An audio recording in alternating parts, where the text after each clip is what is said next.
Je pense qu'exposer dans les vignes, en fait, c'est un clin d'œil à la région, parce qu'il est vrai que ici, il y a des vignes à perte de vue. Le fait d'exposer dans une vigne et le rapport avec mon travail est tout simple, ça tombe de l'évidence. En effet, dans plusieurs de mes tableaux, on y retrouve des lignes horizontales et verticales. Du coup, c'est pour ça que j'ai donné comme titre à chacun de mes tableaux des coordonnées GPS.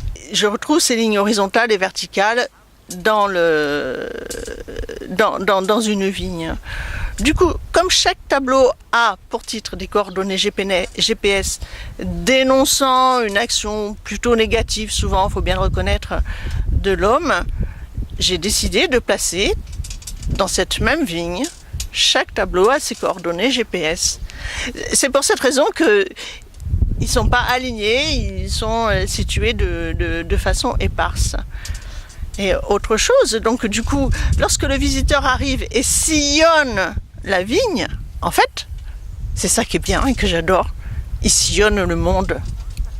Et il sillonne le monde en voyant des couleurs, des senteurs, des odeurs, des toiles abstraites et des fragments de poésie au rythme d'une contrebasse, Florence, et pour clore le tout, Catherine Benoît, qui fait des contes du monde entier.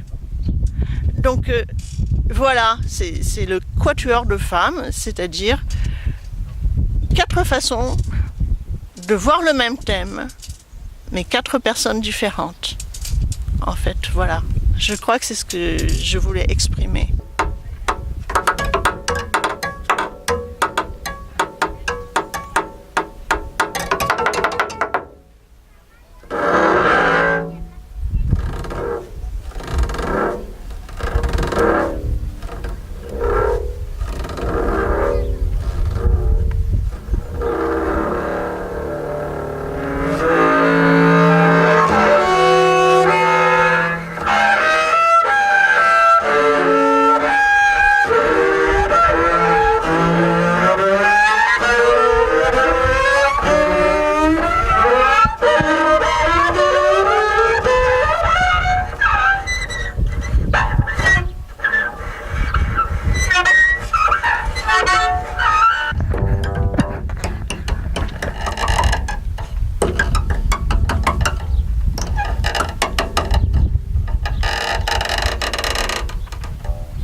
En fait, ce tableau est fait ce qu'on appelle par technique mixte, à savoir que dans un premier temps, j'ai utilisé de la peinture acrylique, puis des matériaux divers et variés pour faire des jeux de transparence, en fait.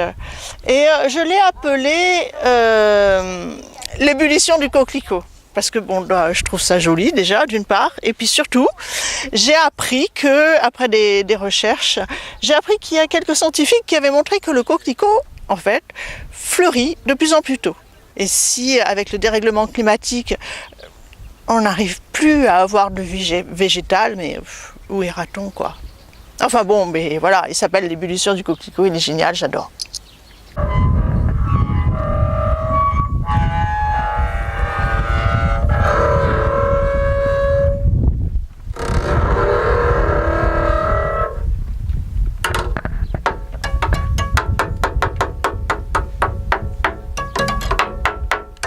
L'Amazonie avec la malédiction de la main verte, c'est un tableau qui est relatif à la déforestation et cette main verte qui est capable à la fois de faire du bien en faisant naître la vie, mais aussi de faire du mal par la déforestation par exemple.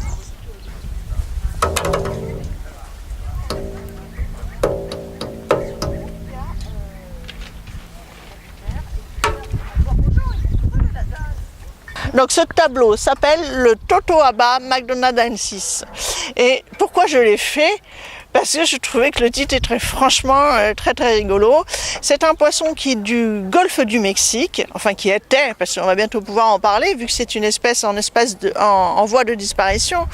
Et ce fameux poisson a a la chance d'avoir une vessie natatoire, mais d'une saveur, comme vous ne pouvez pas imaginer, extraordinaire.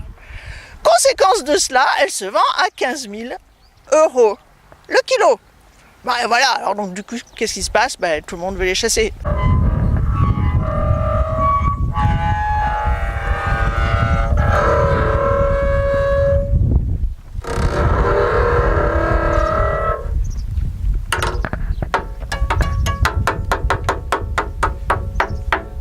Alors, en fait, je commençais à peindre, à sculpter plus précisément dans les années 2000. Bon, même si c'est vrai que pratiquement dès la naissance, je collectais déjà des trombones, des clous, des algues, j'en passais des meilleurs.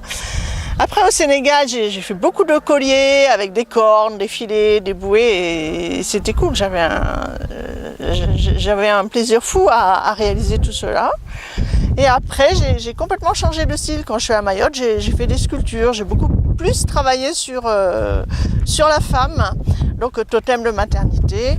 Et ensuite, de toute façon, vous pouvez le remarquer au cours de cette exposition. Moi, j'aime beaucoup quand il y a de la matière. Certes, j'aime la transparence, mais j'aime aussi quand il y a de la matière. Donc, j'ai beaucoup travaillé des latérites, des feuilles de palmier, du papier, de la soie, en travaillant avec les mains. Et je trouve ça vraiment excitant.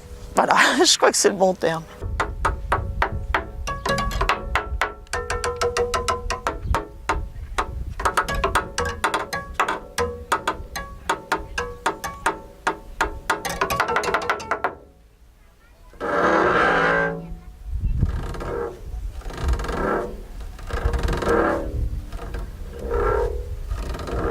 Alors elle s'est approchée de lui, elle l'a caressé et il a frissonné. Alors elle l'a regardé, elle lui a dit « Toi, tu connais le secret ».